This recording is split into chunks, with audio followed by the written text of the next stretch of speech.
Hi hello friends, Radhe Krishna. ఎలా ఉన్నారు? బాగున్నారా మీరంతా? నేనైతే చాలా బాగున్నాను. Welcome to our channel Devi's bakery and kitchen. ఈరోజు మన ఛానల్లో ఈ బాస్కెట్ ఫ్లవర్స్ అనమాట, బాస్కెట్ టైప్ కేక్ తయారు చేశాను. ఇది ఎలా చేశాను ఏంటనేది మీకు చూపిస్తాను. బటర్ స్కాచ్ ఫ్లేవర్లో అండ్ బాస్కెట్ నోజల్ని యూజ్ చేస్తూ థీమ్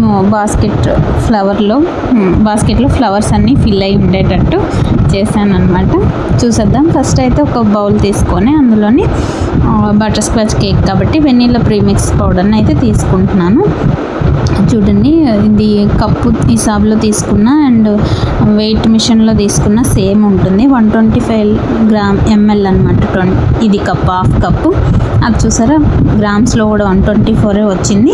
ఇలా మనం కప్పు అండ్ ఈక్వల్గానే ఉంటుంది. 125 ml అంటే 125 grams అన్నట్టు. చూసారుగా 250 grams 250 ml అయింది. 250 ml అన్నట్టు. ఇలా చేసుకొని 400 grams అయితే నేను తీసుకుంటున్నాను. 1 kg కేక్ కాబట్టి ఇందులో సరిపడగా కొద్ది నీళ్ళు పోసుకొని బాగా కలుపుకోవాలి. ఇలా కలుపుకుంటే ఎక్కడ క్రమ్స్ లేకుండా, చిన్న చిన్న ఉండలు లేకుండా బాగా కలుపుకోండి. ఇలా కలుపుకున్న దాంట్లో ఇప్పుడు ఆయిల్ వేసుకోవాలన్నమాట. ఆయిల్ కూడా దీని వెయిట్ మైనస్ చేసేసుకుంటే ఇప్పుడు ఇది ఖాళీగా ఉంటుంది. ఇప్పుడు దీంట్లో 18 grams ఆయిల్, 18 to 20 grams వరకు వేసుకోవచ్చు అనమాట. ఆయిల్ 1 గ్రామ్ అటు ఇటు అవుతుంది. 20 grams వరకు వేసుకుని బాగా కలుపుకోవాలి. ఇలా కలుపుకున్న దాంట్లో బటర్ స్కాచ్ ఎసెన్స్ కూడా 1 teaspoon వేసుకుంటే సరిపోతుంది. బాగా మిక్స్ చేసుకోవాలి. ఆయిల్ అన్నది ఇందులో బాగా మెల్ట్ కలిసిపోవాలన్నమాట. బాగా కలిసిపోయేటట్టు కలుపుకోవాలి. ఇలా బాగా చూసారు కదా, ఎక్కడ ఇది లేకుండా, ఇంకా ఇది థిక్గా. ఇప్పుడు అది అలా కలుపుకొని పక్కన పెట్టేసుకున్నాక ఒక బేకింగ్ ట్రే అనమాట. ఇది 7-inch కేక్ ట్రే.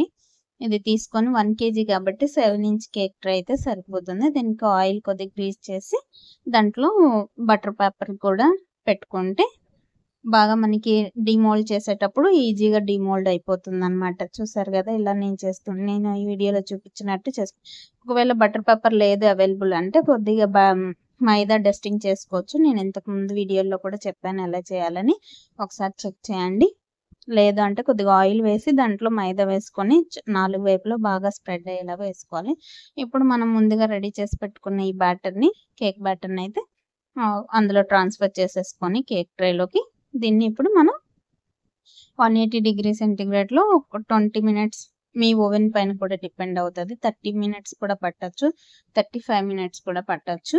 ఇలా మనం బేక్ చేసేసుకోవాలి 180 degreesలో.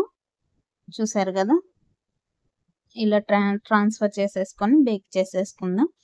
చూస్తే మీకు కనుక వీడియో నచ్చినట్టయితే లైక్ చేసి, షేర్ చేసి, సబ్స్క్రైబ్ చేయండి. ఇలాగే నన్ను సపోర్ట్ చేస్తూ ఉండండి. నేనైతే వీడియో స్టార్ట్ చేసి ఈ యూట్యూబ్లో వీడియోస్ పెట్టాలనుకున్నదే అందరికీ ఉపయోగపడాలని, ఇలాగే మీ అందరికీ ఉపయోగపడుతుందని అనుకుంటున్నాను. మీకు కనుక ఉపయోగపడినట్టయితే మాత్రం నాకు సపోర్ట్ చేయండి. ఇలాగే మంచి మంచి వీడియోస్ ఇంకా పెడతానన్నమాట మీ అందరికీ, హోమ్ బేకర్స్కి ఉపయోగపడేలాగా. లేదంటే ఇంట్లో ఉండి కూడా మనం మామూలుగా చేసుకోవాలి అనుకుంటే, ఇంట్లో పిల్లలకి ఈరోజు బర్త్డే అంటే ఈరోజు చేసుకోవాలనుకుంటే సింపుల్గా ఎలా చేయాలి ఏంటన్నది మీకు నా వీడియోస్లో చూపిస్తాను. నా ఛానల్ ద్వారా మీకు తెలుసుకోవచ్చు అనమాట. చూసారా, ఓవెన్ ఆల్రెడీ ప్రీ హీట్ చేసి పెట్టేసుకున్నాను. నేను బిఫోర్ 10 minutes ఈ ప్రాసెస్ అంతా రెడీ అవడానికి ముందే నేను ప్రీ హీట్ చేసేసాను అనమాట. ఆ వీడియో చూపిలేపాను. ఇలా ప్రీ హీట్ చేసుకున్న తర్వాత డోర్ క్లోజ్ చేసేసుకొని కింద రాడ్ పెట్టుకున్నాము. 30 minutes పెట్టాను నేనైతే. చూడండి, లోవర్ రాడ్ ఆన్ చేసుకొని పెట్టుకుంటాం. బేక్ అయితే అయిపోయింది. అది నేను ఆ వీడియో కూడా బేక్ అయిపోయింది. 1 hour, కమ్సకం 2 hours అయితే పడుతుంది మనకి ఇది కూల్ డౌన్ అవ్వటానికి. కేక్ మనకి ఎమర్జెన్సీలో కేక్ చేయాలి ఒక 2 hours అంటే మాత్రం మీరు ఎంచక్క బేక్ అయిన తర్వాత కొద్దిసేపు డిమోల్డ్ చేసిన తర్వాత అప్పుడు వెంటనే దాన్ని మనం ఫ్రిడ్జ్లో పెట్టుకుంటే బాగుంటుంది. వేగంగా కూల్ డౌన్ అయిపోతుంది. నేనైతే ఎప్పుడైనా ఎమర్జెన్సీ కేక్లు అయితే అలాగే చేస్తాను. మీరు కూడా ఈ టిప్ ఉపయోగపడుతుందని అనుకుంటున్నాను మీ అందరికీ. ఇప్పుడు 3 layers కట్ చేసేసుకుందాం మన కేక్ని. 3 layers అయితే బెస్ట్ ఉంటుంది కేక్. ఎప్పుడు మనకి కరెక్ట్గా ఈక్వల్గా గా కట్ చేసుకోవచ్చు. ఒకవేళ ఈ నైఫ్‌తో కట్ చేయడం మీకు కష్టంగా ఉంటే థ్రెడ్‌తో కూడా కట్ చేసుకోవచ్చు. అది ఎలా చేయాలి ఏంటన్నది నేను బిఫోర్ వీడియోలో కూడా చూపించాను. ఒకసారి చూడండి. ఎందుకంటే న్యూగా బిగినర్స్ అయితే మాత్రం ఇలాగా నైఫ్‌తో ఈక్వల్‌గా కట్ చేయలేరు. అప్ డౌన్ అయిపోతది ఒకవైపుకి వచ్చేసరికి. అదే థ్రెడ్‌తో అయితే కొద్దిగా ఈజీగా కట్ చేసుకోగలుగుతారు. ఇలా ఫస్ట్ లేయర్ పైన మనం షుగర్ వాటర్‌తో బాగా సోక్ చేసేసుకొని కొద్దిగా క్రీమ్ అయితే అప్లై చేసేసుకొని దానిపైన ఇది బటర్ స్కాచ్ క్యారమిల్ అనమాట. అది కూడా పెట్టేసుకొని దానిపైన బటర్ స్కాచ్ క్రంచెస్ కూడా వేసుకున్నాను. అది చూపిలేదు. సెకండ్ లేయర్ కూడా అలాగే పెట్టుకొని దీన్ని కూడా షుగర్‌తో బాగా సోక్ చేసేసుకోవాలి. ఇప్పుడు దీనిపైన కూడా క్రీమ్ అయితే అప్లై చేసుకోవాలి. మనం ఒక హాఫ్ ఇంచ్ అయితే నేను అప్లై చేస్తానండి. లోపల ఎక్కువ క్రీమ్ అయితే నేను పెట్టను. కొద్దిగా బయట వైపు అయితే ఫినిషింగ్ బాగుండాలని కొద్దిగా బయటకైతే ఎక్కువ క్రీమ్ ఇస్తాను కానీ బిట్వీన్ లేయర్ టు లేయర్ బిట్వీన్లో అయితే నేను తక్కువ క్రీమే పెడతాను. మీరు చూసారు కదా ఎంత లెస్ దెన్ ఉందో. అలాగ అయిన తర్వాత ఇప్పుడు క్యారమిల్ సాస్ అండ్ క్రంచెస్ కూడా వేసేసుకొని మనం చక్కగా స్ప్రెడ్ చేసేసుకోవాలి కేక్ మొత్తానికి. అలాగే ఫస్ట్ లేయర్లో కూడా ఇలాగే పెట్టాను అనమాట. సెకండ్ లేయర్ అలాగే పెట్టుకొని మనం ఇలా స్ప్రెడ్ చేసేసుకోవాలి. మొత్తం ఆ క్యారమిల్ టేస్ట్ అయితే సూపర్ ఉంటుందండి. ఇంట్లో చేసుకునేది నేనైతే నాకు ఊరికిన అలా కూడా తినాలనిపిస్తుంది. చాలా బాగుంటుంది. ఇప్పుడు థర్డ్ లేయర్ కూడా పెట్టేసుకొని థర్డ్ లేయర్ ఎప్పుడు రివర్స్లో పెట్టుకుంటాం అనమాట. డౌన్ పార్ట్ ఏదైతే ఉందో అది పైకి లేకుండా కింది వైపుకి పెట్టుకోవచ్చు, లేదా పైకి కూడా పెట్టుకోవచ్చు. పైకి పెట్టుకుంటే మనకి క్రీమ్ అప్లై చేసేటప్పుడు మంచిగా ఉంటుంది. ఈ పై లేయర్కి ఎప్పుడు కొద్దిగా ఎక్కువ క్రీమ్ని తీసుకోవాలన్నమాట. ఎందుకంటే ఈ క్రమ్స్ అన్నది వచ్చేస్తాయి, చిన్న చిన్న పార్టికల్స్ ఉంటాయి కదా కేక్వి, అవి మనకి పైకి వచ్చేస్తాయి కాబట్టి కొద్దిగా ఎక్కువ క్రీమ్ని ఒకేసారిగా తీసుకొని బాగా స్ప్రెడ్ చేసుకోవాలి. తర్వాత సైడ్స్ అంతా అప్లై చేసుకుంటాం అన్నమాట.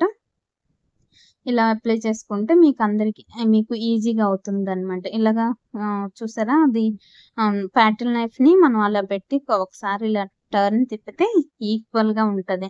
అప్, డౌన్ సర్ఫేస్ లేకుండా నీట్‌గా ఈవెన్‌గా ఉంటుందన్నమాట పైనంతా. అప్పుడు కేక్ ఫినిషింగ్ అన్నది బాగుంటది.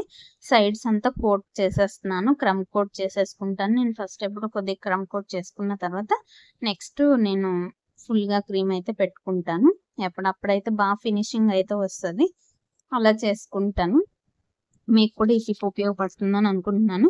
క్రమ్ కోట్ చేసేసుకొని కాసేపు ఫ్రిడ్జ్‌లో పెట్టుకున్న తర్వాత మళ్ళీ క్రీమ్ పెట్టుకుంటే బాగుంటుంది.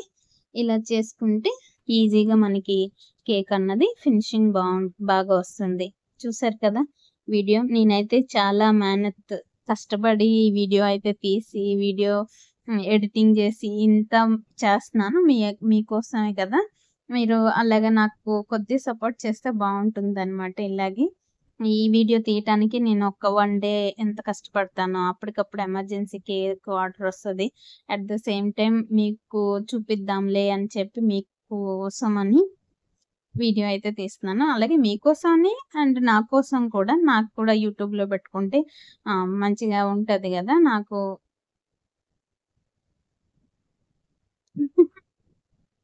అందుకని చెప్పి ఓకేనా. ఇలాగా సపోర్ట్ చేస్తూ ఉండండి నన్ను. సపోర్ట్ చేసి సబ్స్క్రైబ్ చేసి మీ ఫ్రెండ్స్కి ఎవరికైనా ఉపయోగపడుతుందంటే వాళ్ళు కూడా షేర్ చేయండి, సజెస్ట్ చేయండి నా వీడియోస్ని. న్యూగా బిగినర్స్ ఎవరైనా ఉంటే లేదా మోడల్స్ కోసం అయినా నా వీడియోస్ని అయితే చూసుకోవచ్చు. ఇప్పుడు వేరే ఒక గిన్నెలోకి ఒక క్రీమ్ తీసుకొని అందులో మనం ఎల్లో కలర్ మిక్స్ చేసుకున్నాను అనమాట. బటర్ స్కాచ్ కాబట్టి కొద్దిగా ఎల్లో కలర్ ఇస్తే బాగుంది. ఇది బాస్కెట్ నోజిల్ అనమాట. ఒకవైపు ప్లెయిన్ ఉంటుంది, ఒకవైపు జిగ్ జాగ్ లా ఉంటుంది. మనకి కరెక్ట్ గా వస్తుంది. జిగ్ జాగ్ లాగా ఉంటే కొద్దిగా ప్లెయిన్ వైపు కాకుండా జిగ్ జాగ్ వైపు మనం వేసుకోవాలన్నమాట. ఈ బాస్కెట్ ఎప్పుడు మనం మ్యాట్ ఫినిష్ వస్తుంది కదా, మ్యాట్ ఉంటుంది కదా, ఇది ఫ్లోర్ మ్యాట్, దానిపైన అల్లిక ఎలాగుంటుందో అలా వేసుకోవాలన్నమాట. ఫ్లోర్ మ్యాట్ పైన అల్లిక ఒకటి లోపలికి ఒకటి బయటికి, ఒకటి లోపలికి ఒకటి బయటికి ఉంటుంది కదా, ఆ విధంగా మనం దీన్ని చేసుకోవాలన్నమాట. మ్యాట్ ఫినిష్ అన్నమాట. మ్యాట్ అనొచ్చు, బాస్కెట్ అనొచ్చు. మనకి బాస్కెట్స్ కూడా అలాంటి ఫ్లవర్ బాస్కెట్స్ అదే అల్లికతో వస్తుంది కదా, అలాగనమాట. అలాగా బాస్కెట్ నోజిల్‌ని ఉపయోగించి ఈ విధంగా బాస్కెట్ షేప్‌లో మనం మొత్తం ఓవరాల్‌గా కేక్‌నైతే క్లీన్ పెట్టేసుకోవచ్చు. ఇది బాస్కెట్ షేప్ మనం ఇస్తున్నాం గాబట్టి లోపల ఎక్కువ క్రీమ్ పెట్టకూడదు. ఓన్లీ క్రమ్ కోట్ చేసుకుంటే సరిపోతుంది. అంటే మళ్ళీ ఓవర్‌గా అయిపోతది క్రీము ఎక్కువగాని పెట్టేసామంటే. అలాగనమాట. కొద్ది క్రమ్ కోట్ చేసేసుకొని ఈ బాస్కెట్ నోజిల్‌తో బాస్కెట్ టైపు ఈ మ్యాట్ అల్లికలాగా మనం రెడీ చేసేసుకుంటే కేక్ మొత్తం ఔట్ సైడు మనకి పైన కూడా సేమే కావాలి అనుకుంటే పైన కూడా సేమ్ అదే విధంగా పెట్టుకోవచ్చనమాట. చూసారు పైన కూడా నేను ఏమనుకుంటున్నానంటే ఒకవైపు ఇలా ఇద్దామనుకున్నాను. ఫస్ట్ ఒక పైన బాగా కనిపిస్తుంది. చూడండి ఏ విధంగా చేశానో. ఫస్ట్ ఒక స్ట్రెయిట్ లైన్ తీసుకొని తర్వాత అడ్డంగా కూడా మధ్యలోనే ఒక లైన్స్ వేసుకోవాలి. ఇలా అయితే మ్యాట్ ఫినిష్ అన్నది కరెక్ట్‌గా వస్తది. చూసారు కదా! మీకు గనుక నచ్చినట్టయితే వీడియోని లాస్ట్ వరకు చూసినందుకు ఓపికగా థ్యాంక్ యూ అండి అందరికీ. నచ్చినట్టయితే లైక్ చేసి, షేర్ చేసి, సబ్స్క్రైబ్ చేసుకోండి. దీని తర్వాత ఒక వైపుకే నేను ఫినిషింగ్ చేస్తున్నాను. ఇప్పుడు వేరే నోజిల్ పెట్టుకున్నాను. ఫ్లవర్ నోజిల్ అనుకుంటా. ఇది మోదక్ నోజిల్ అంటారు. మోదక్ అంటే మన గణేష్‌జీకి ఇష్టం గదా! మోదక్ ఏమంటారో తెలుగులో తెలీదు. ఏమోలెండి. ఆ నోజిల్‌ని ఉపయోగిస్తున్నామనమాట. ఆ నోజిల్‌ని ఉపయోగించి మోదక్ నోజిల్ అనుకోండి పోనీ. మోదక్ నోజిల్‌ని ఉపయోగించి ఈ సర్కిల్ లాగా నేను ఈ డిజైన్ అయితే సైడ్స్ ఇచ్చాను. అలాగే ఈ ఎడ్జ్‌లో కూడా హాఫ్ మనకి బాస్కెట్ వచ్చేటట్టు, హాఫ్ ఏమో మామూలుగా ఉండేటట్టు చేసుకున్నాను. ఈ ఫ్లవర్స్ అయితే అయ్యో! వీడియో కవర్ అవ్వలేదే సైడ్‌కెళ్ళిపోయినట్టుంది కెమెరా. సింగిల్‌గా వీడియో తీసుకొని, సింగిల్‌గా చేసుకోవటం గదండీ! కొన్ని ఇదైతే మిస్ అయిపోతున్నాయి. నేను మేనేజ్ చేయటానికి కొద్దిగా అయితే కష్టంగా ఉంటుంది. ఇప్పుడిప్పుడే వీడియోస్ స్టార్ట్ చేశాను గదా! కొద్దిగా కష్టంగా ఉంది. అలాగని మీరు డిసప్పాయింట్ అవ్వద్దు. నేను ఇంకా ఇంప్రూవ్ చేసుకొని నా వీడియోస్‌ని నేను ఇంకా బాగా మీకు చేయటానికైతే ట్రై చేస్తాను. నేనైతే రోజ్ ఫ్లవరు అండ్ ఈ సన్‌ఫ్లవర్ టైప్ ఫ్లవర్స్ అండ్ ఇంకోటి lotus type flowers 3 types of ఫ్లవర్స్‌తో ఈ బాస్కెట్‌ని మొత్తం ఫిల్ చేసేసాననమాట. చూసారా? రోజ్ ఫ్లవర్ అయితే భలే ఉంది మధ్యలో. అసలు వాళ్ళు కూడా మంచిగా కాంప్లిమెంట్ ఇచ్చారు. చాలా బావుంది మేడం అని చెప్పి. సైడ్ అంతా మన బాస్కెట్ కాబట్టి ఆ ఫ్లవర్స్ అంతా కింద పడేటట్టు మనం పూజ ఫ్లవర్స్ బుట్టుంటది గదా! అలాగా మొత్తం తయారు చేశాను. So, happy. చాలా నాకు హ్యాపీ అనిపిచ్చింది. ఇప్పుడు అలా వీడియో చూస్తుంటే చాలా చాలా బావుంది. నచ్చింది నాకు కూడా. మీకు కూడా నచ్చినట్టయితే లైక్ చేసి, షేర్ చేసి, సబ్స్క్రైబ్ చేసుకోండి. మళ్ళీ చెప్తున్నానని బోర్‌గా ఫీల్ అవ్వద్దు. సపోర్ట్ చేస్తా ఉండండి ఇలాగే. Thank you. Thank you for watching my videos. See you to again next video. Bye. Radhe Krishna.